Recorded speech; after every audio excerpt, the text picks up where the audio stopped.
Existe uma pergunta filosófica, geralmente aplicada ali no âmbito da religião, e que você já deve ter ouvido falar. A pergunta diz mais ou menos o seguinte: quando a gente vai rezar e vai pedir as nossas bênçãos, né, para Deus, seja para nós, seja para nossa família, como é que a gente pode saber se a gente realmente está pedindo algo certo? Às vezes a gente pode achar, né, a gente pode jurar de pé junto, ter a certeza de que a gente precisa de uma bênção específica, e aí às vezes no final das contas a gente acaba vendo que aquilo que a gente achou que ia ser uma bênção acaba sendo ruim para nós, né? Todo mundo já passou por esse tipo de coisa. E claro que pode ocorrer, e muitas vezes ocorre, o oposto, né? Aquilo que a gente acha que vai ser péssimo para nós acaba sendo uma bênção. Então, num primeiro momento, algo acontece, a gente acha que aquilo foi uma catástrofe, né, um desastre, e aí passa um tempo e você começa a falar: caramba, na verdade nem foi tão ruim assim, né? Pelo contrário, aquilo que a gente achou às vezes que ia me bloquear, que ia impedir várias coisas, acaba sendo aí uma bênção de oportunidades. Então, tem essa pergunta da filosofia, né? Como é que a gente sabe que a gente está realmente pedindo coisas boas? Na porção dessa semana, que é a porção de Nassau, a gente lê sobre a famosa Birkat Kohanim, a bênção sacerdotal, né? A bênção que os sacerdotes davam para os israelitas e tinha ali um ritual para fazer, né? Um cronograma de como isso era feito. Depois de dar o texto da bênção, a Torá acrescenta o seguinte: e eles, né, os Kohanim, os sacerdotes, colocarão o meu nome sobre os filhos de Israel, e eu, Deus, os abençoarei. E aí apareceu vários comentaristas, mas tem um que eu queria focar, o rabino Yitzhak Shmuel Reggio.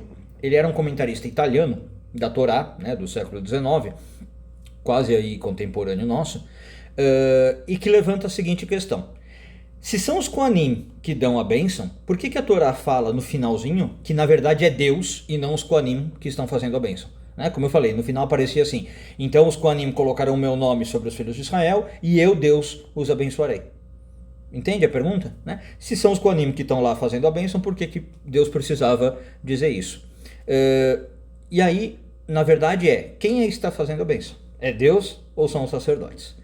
Bom, o rabino Reggio explica que Deus ordenou que a bênção fosse atribuída a ele, né? Os sacerdotes são apenas um canal e é realmente Deus que está abençoando. Por quê? Porque as pessoas não sabem o que é bom para elas na vida. É muito comum isso acontecer. Então, o rabino Reggio fala nas suas palavras que às vezes a pessoa deseja e anseia por um certo bem, como eu estava falando, ela fica feliz quando ele é abençoado, mas o resultado final é muito ruim.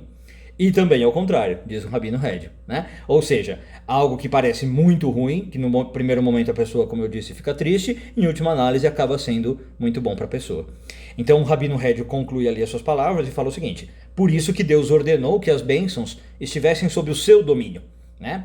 E ele falou: eu que vou abençoar Israel, né? De acordo com a sabedoria de Deus, né? Sabendo o que é realmente bom e o que é só aparentemente bom, né? O que parece ser bom, mas não é.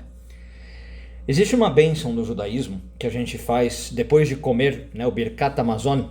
Tem gente que traduz com uma graça após as refeições. E tem uma frase lá muito interessante que diz o seguinte: que o todo misericordioso, né, o nome de Deus, que Deus cumpra os desejos do nosso coração para o bem.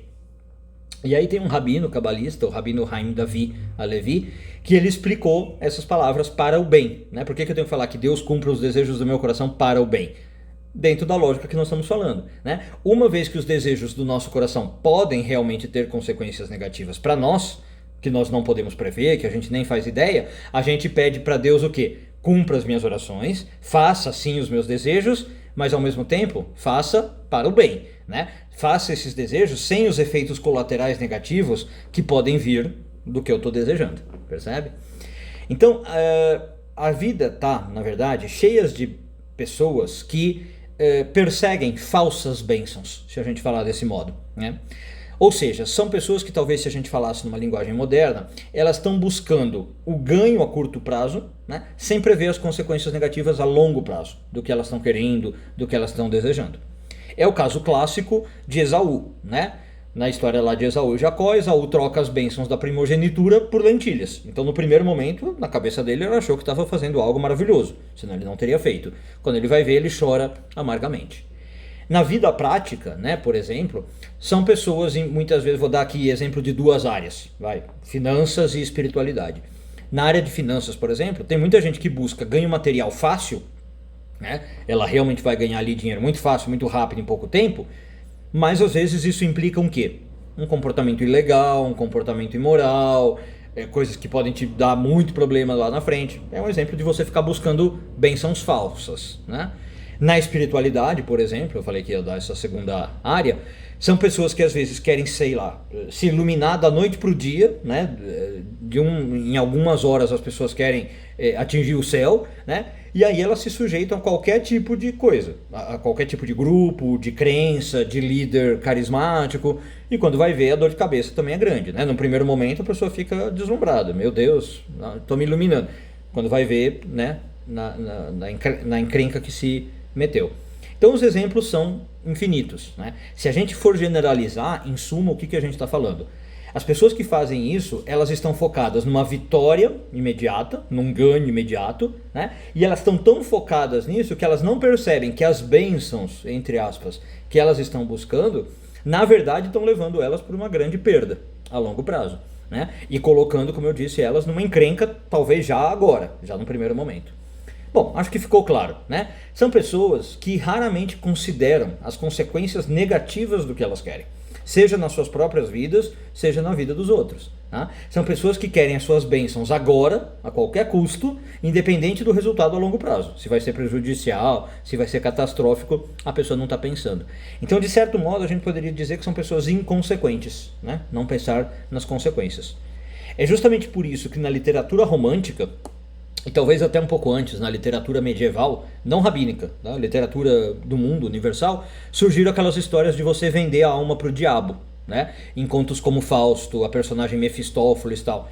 Tem gente que às vezes está fazendo isso e não percebe. Em troca de um ganho ali, né? Você vendeu sua alma pro diabo. O diabo fala, tá, eu te dou o que você quer, tá aqui, mas, né, sua alma já era. Então, o que a Kabbalah sugere frente a isso? Vamos lá. São duas coisas, basicamente. Primeiro, a mais importante, que é um princípio da Kabbalah, muita gente às vezes ainda confunde isso, né? Talvez por outros backgrounds culturais.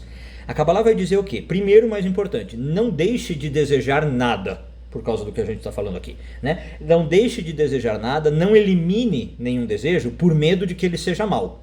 Ao contrário, a Kabbalah diz o quê? Se você tem um desejo, tenta ir atrás dele e tenta concretizar. Mas qual que é a questão, né? Quais que são os 500 aí que importam? Claro que você tem que pensar as consequências dele e pensando se é o que realmente você quer. Ou seja, você tem um desejo, não descarta o desejo, mas pense nas consequências, vê se é o que você realmente quer, vê se isso seria bom dentro do seu nível de avaliação, vê se não é um capricho da sua vida, né? Uma birra momentânea da sua parte, entende? Então a ideia da Kabbalah é o seguinte, não demonize os desejos, mas vê se ele realmente vale a pena e até que ponto. Tá? Até que ponto que você vai para conquistar aquilo que você está falando. Qual é o preço que você quer pagar para ter aquele seu desejo. Então, como eu dei o exemplo ali do dinheiro, né? Se algo custa a sua moral, a sua ética, você faria? Você ganha aquilo, mas sua moral e sua ética vão para o lixo.